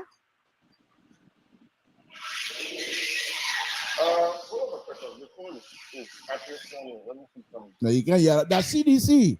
When you ask them question, they can't hear you, but they want you to listen to. What was your question? No, I can't repeat myself 3 times. Just go ahead now. People know your sedition. No, I'm not gonna repeat myself 3 times. People know your sedition. Just go ahead. We're listening to you. They always want you to listen to them, but they don't want you to say anything. I asked the man 3 questions. Then he said, "I'm gonna do it 4 times." No, I can't do it 4 times. Go ahead. Go ahead. I'm so sorry, Mr. Tu. I'm so sorry. You come okay. All right. Okay. Since you Ambrose, you're always part of the show. I will do the one. I said the 3 questions I asked. The first one was that his business. If the people rented the park and they're not using it, that's not his business. The second question was since when he became a traffic cop in Liberia to talk about traffic. Okay. And then the third one was, Okay. is he the traffic director in Liberia now? Okay. I'll answer up to there. Okay. And yeah. You see, Mr. Toe, your designer, your brief designer or structured designer. If we are talking about the road being crowded or traffic safety, concern about safety, you think it would be wise or it would be appropriate for you to rent or a spot, and instead of using that spot, but you intentionally use the main road? That's why he was just pointing out. You can say you're sedition or you're Ambrose. Yes, sir. Okay. Yes, sir. The issue here is this. The road in Liberia is a public road. Okay. I can rent a park and say, I get my money, you can take my money. I want to use the park, I'll use the public road that the one government, everybody using. What's wrong with that? As long as they're within the confines of the law, most likely they have permit to walk the street of Monrovia. They can do anything as long as they are not violating the rules of the country. So why can't you guys see that? Okay, and it's perfectly fine. Okay. But you know what they did was? They disenchant the people that were sitting in the park. So people that were sitting already in the park, they have to leave the park to come to the main road. When you already have this. But what best that what Carrasco worrying about Unity Party people are sitting on the bench for them to walk? You feel sorry for them to walk. My man, you find something. Like I said, you're not nothing to campaign on. So you're that. What are you saying here? What, Ambrose, listen to yourself. You're saying the man is saying the people that are at the park already waiting while they have to come on the road now. What is he concerned with? The people's safety, the people health, or the people ability to work, to walk? You feel bad for them. What are you guys doing with this thing? Where are you going with it? We're concerned about safety. Safety is the main factor here. Safety is the main factor here. And I think you should know. Ambrose. No. But let me real. And what you are like was they like to put their foot in their mouth. No. Carrasco have put his foot in their mouth again. First of all, when he did that, any other person that look at that picture by him complaining, it will be because we all know who Carrasco is. This is the man that is almost the first minister of information, as far as I'm concerned. For him to now be concerned with the people walking from the park and not what have you, if he's concerned with a safety issue, I think Carrasco is so connected that he can pick up a call and call the police director and say these people are violating the rule. You have to step, and the police would have gone there. And Ambassador Baka and his people, knowing who they are, they would have obeyed the rule if they were in violation of the police ordinance or the city ordinance. They would have accepted it. But for Carrasco of first minister of information to come out and put that kind of thing there, and you're gonna bring it in again after our finish with, but then you bring it in. Let me soak it to you again a little bit more. No, because what you said was inaccurate. Because first of all, Castro only reposted what. But what did I say? What did I say that was inaccurate? You said Carrasco did post that picture, or because it was not. He was. If you look at the post, he was sharing a post from somebody. So what are you sharing? What are you swallowing? It's not the matter. It comes from Carrasco. That what I see. Well, Ambrose, you acting like you don't know the liberal. That what you're kind of, then you want me to take that one? I will not take it. Whether Carrasco posted or he swallow it or he share it or he faba it or whatever it is, that tabata. Okay, let's go to, you're saying CDC don't have anything to campaign on. Mr. To, you say you read a PDP, but it's a lot of things that was not in that PDP that got accomplished. Oh, Ambrose, do me a favor. Do me a favor. Okay. You text on something that my time is up. So do me a favor. I will have this stuff tonight. I will, for this reason, and Terry is very gracious. I will send him the link. He will be the only person to join me tomorrow while I talk my tabata. But here is the thing here. Call me tomorrow and call me early. I will put the thing on very early so you can call me and bring the pro agenda up.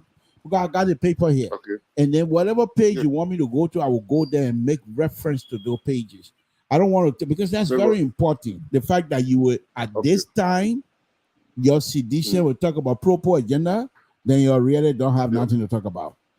No. So, you gotta be. I know you campaigning and you ready trying to be the next spoon in line to support. Oh no. I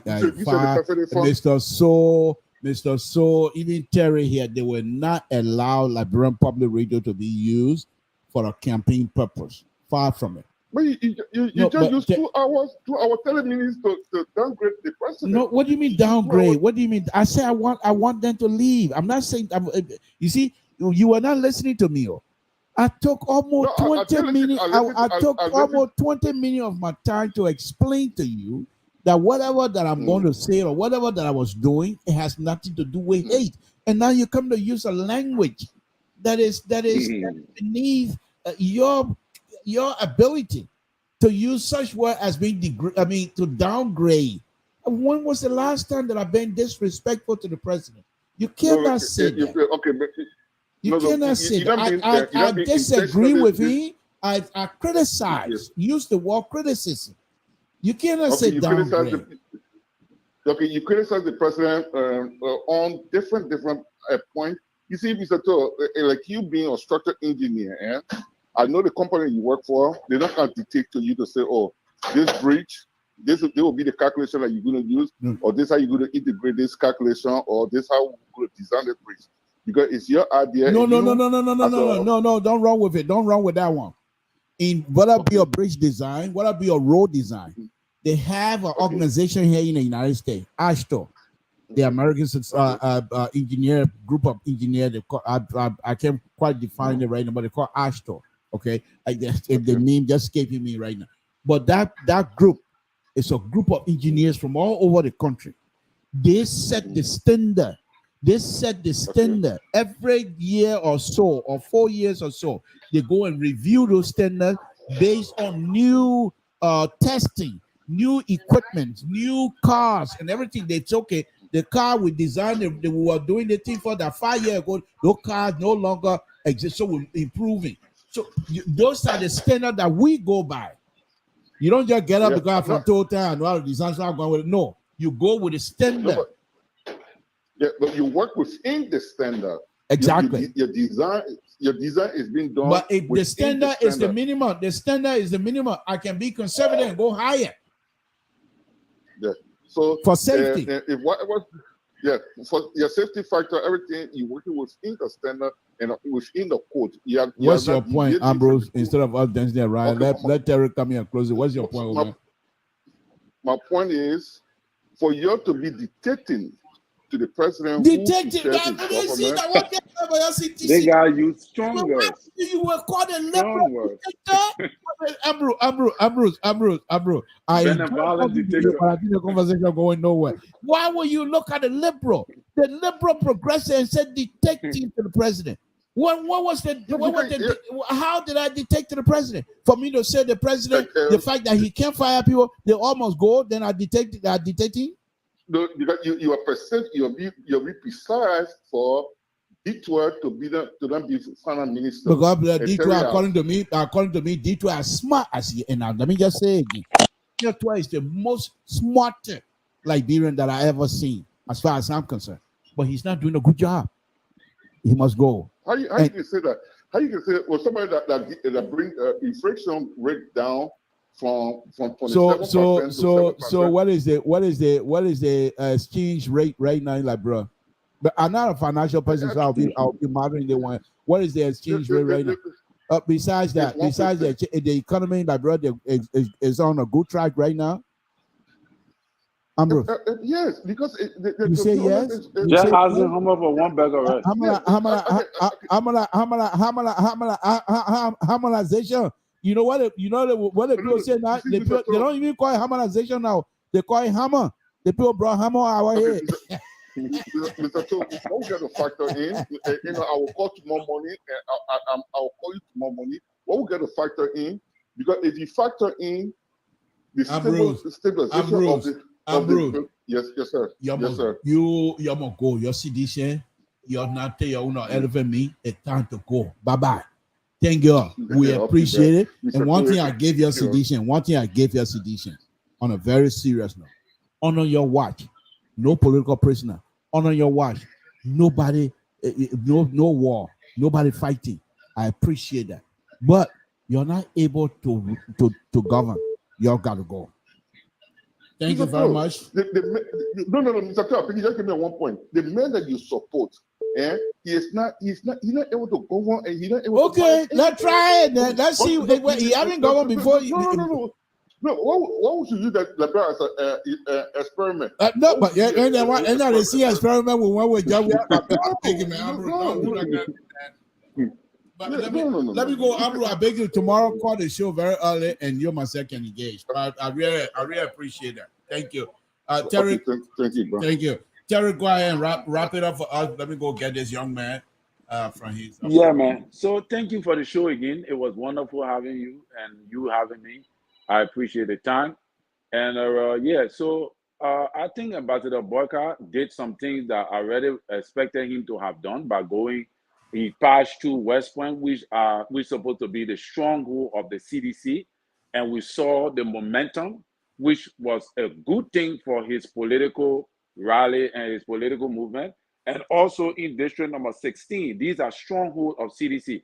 That is what I expect him for Ambassador Boyka to go. And I expect people to say some things, maybe to throw some tantrums on him and all that. But you want to go in those areas and see your result. And I think the result is very, very good for the rescue mission. The only thing is, I think they are very, very slow. That is what I have to say. But thank you very much.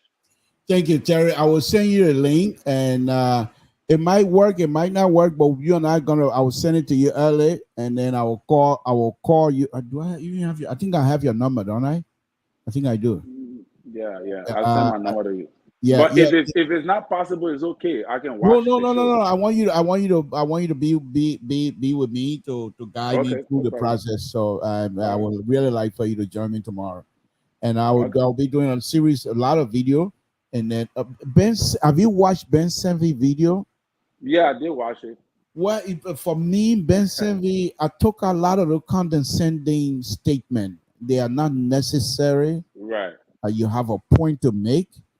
And those are the points that I was highlighting. All the other stuff, they are personal.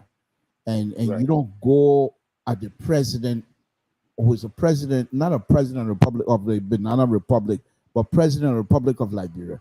You do not use kinds of language that Omosemi used. So I cut those out. I don't want to publicize those. But his point, the point are very clear, precise, and most of them can be shown, documented evidence of those, and those are things that I'm going to be doing tomorrow. So I'm warning many sedition that I'm not coming to this thing because of hate. I've been saying it from the start. I started the program 2 hours ago. I'm coming because of Liberia.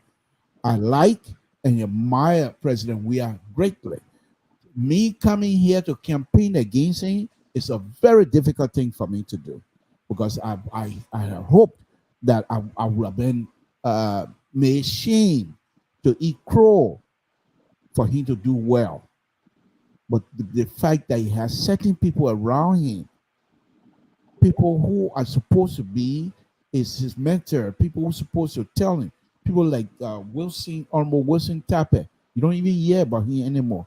Why is he not in President? We have a comfort zone and say this is not, because Wilson Tappe taught me G.W. Gibson.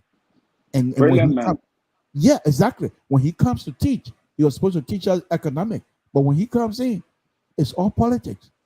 So why is it now that those ideas that you're saying that Wilson Tappe no longer possesses or idea?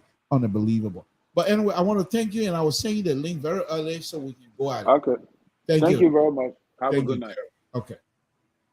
Again, folks, Samson told Liberian Public, I want to appreciate and say thank you to all of you who tuned in tonight. Mr. So will be back Friday, I hope. And hopefully he will join us then. But I want to thank all of you that tuned in and making a comment. Bruce, thank you very much for spirited engagement. I always respect you, you know that, and you always show respect at the same time. Few of you here that can engage the liberal without crossing the line. I really appreciate that. I really appreciate that. And thank you guys. Those of you that have been joining us, we say thank you very much. And please join Mr. Boyd. Thank you. Thank you. We're getting off here, but thank you for tuning in. We appreciate it. Tomorrow, folks, it's going to be heavy. It's going to be heavy. It's going to be Ben's heavy video will be played heavily. And President Weah video will be played heavily as well. And it's going to be bigly tomorrow. So please tune into Samson Told tomorrow. It's going to be a very interesting one. Very interesting one. And I want to say this again. My engagement tomorrow for ice-skinned Liberian to not give President Weah second chance has nothing to do with hate. Let me say it again. It has to do with Liberia. If President Weah was to assure people like me, he owe me nothing, he don't even know me, but if you were to assure Liberians that definitely if you give me 6 years, many of the people that you're complaining about will not be part of that next 6 years. I'm sure President Weah will be re-elected. They are not voting against him. I mean, they are not voting for the opposition. They are voting against him. That is the difference. I want people who has the knowledge, political knowledge, to understand that. They are not voting for the opposition. They are voting against President Weah and his government. So if President Weah and his people recognize that and able to fix that, it's easy. There's a bridge already between President Weah and the voters. And the voters themselves are now crawling the bridge. So if President Weah and CDC can find way to inform the voters, find out what they're angry about, and say, okay, perhaps it's late now, but believe me, I'm the same person. I can fix it. I can do X, Y, and Z. I'm sure President Weah will find me to be re-elected. Other than that, I think this election is his to lose. Samson Told, Liberian Public Radio. Folks, I don't have my closing stuff here tonight. So I'll do this. I got plenty of it here.